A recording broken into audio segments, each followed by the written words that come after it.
CPIM এর নেতৃত্বরা বলছে কি ভাঙড় কি যাদবপুর, যে মানুষ যেটা চাইবে সেটা হবে। পাল্টা নওশাদ সিদ্দিকী তিনি বলেন ভাঙড় যাদবপুর নয়, কিন্তু ভাঙড় হলো যাদবপুরের কলিজা। ভাঙড়ের মানুষ যাকে লিড দেবে সেই যাবে পার্লামেন্টে। চলুন আমরা বিস্তারিত ভিডিওর মধ্যে দেখে নিই। আমাদের বাম বন্ধুরা একটা কথা বলছে, না বলে পারছি না, তো সারা রাজ্য থেকে বলছে ভাঙড় কি আর যাদবপুর, ভাঙড় কি আর যাদবপুর, এই ধরনের মিসগাইড করছে। বামপন্থী বন্ধুরা ভুলে যাচ্ছে একটা মানুষ তখন সুস্থ হয় যখন পুরো শরীরটা সুস্থ থাকে। ভাঙড় যাদবপুর নয়, ঠিক কথা, ভাঙড় কিন্তু যাদবপুরের কলিজা। যার কলিজা খারাপ হয়ে যাবে তার কিছু লাভ হবে না। তো কলিজাকে বাদ দিয়ে ওরা অনেক কিছু ভাবছে। আমরা দেখেছি বিগত ইলেকশনে, লোকসভা নির্বাচনে আপ ডাউন হতে আসবে, ভাঙড়ের মানুষ লিড দেবে, সে পার্লামেন্টে যাবে। লিড তো এসএফের কাছে আছে কি ভাই? সোনারপুরে আমাদের সংগঠন দাঁড়িয়েছে বিশালভাবে, বারাইপুর উত্তর দক্ষিণ, সোনারপুর পশ্চিম, পূর্ব পশ্চিম, এইদিকে টালিগঞ্জ এবং আমাদের অনির্বান্ধা আছে।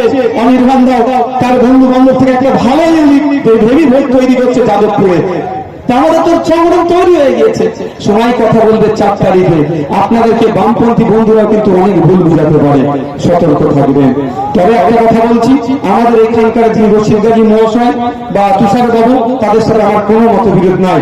যদি তুষার বাবু রশিদ গাজীর হাতে যদি ক্ষমতা থাকতো তাহলে যাদবপুরটা কিন্তু আমাদেরকে ওনারা ছেড়ে দিত, ওনারা জানে, কিন্তু ওনাদের হাতে সেই ক্ষমতা নাই।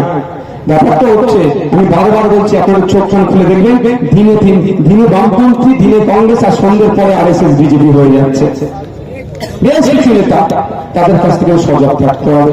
আমি আপনাদের বলি, অনেক মিসগাইড আমাদের করবে। আপনারা বাড়িতে ফিরে যাবেন, আপনারা দায়িত্ব নেবেন। আগামী জুন মাসের 1 তারিখে সকাল সকাল কোথায় ভোট দেবেন? সকাল সকাল খান চিহ্নে ভোটটা দিয়ে আমাদের এখান থেকে ব্যাপকভাবে লিড দেবেন। আমি আপনাদের কথা দিচ্ছি, এই লিডের নেওয়ার পরে আমাদের অ্যাডভোকেট নুর আলম খান আপনাদের প্রতিনিধি হয়ে দেশের যেখানে আইন তৈরি হবে, দেশে সারা দেশে 543 জন মিলে আইন তৈরি করে, ওর মধ্যে থেকে ভাঙড় তথা যাদবপুর থেকে আমরা আমাদের পক্ষ থেকে পাঠাবো যে আইন তৈরি হবে। যদি জনগণের বিপক্ষে যায়, সরকারের বিপক্ষে যায়, কৃষকদের বিপক্ষে যায়, ছাত্রজীবনের বিপক্ষে যায়, বলিষ্ঠ কণ্ঠে তার প্রতিবাদ করবে এবং ভাঙড় সহ যাদবপুরের মানুষ সহ রাজ্যের মানুষ সহ দেশের মানুষ হয়ে বলিষ্ঠ কণ্ঠে আওয়াজ তুলবে। অ্যাডভোকেট নুর আলম খান সাহেবকে আমরা 1 তারিখে খান চিহ্নে ভোট দিয়ে পার্লামেন্টে পাঠাবো।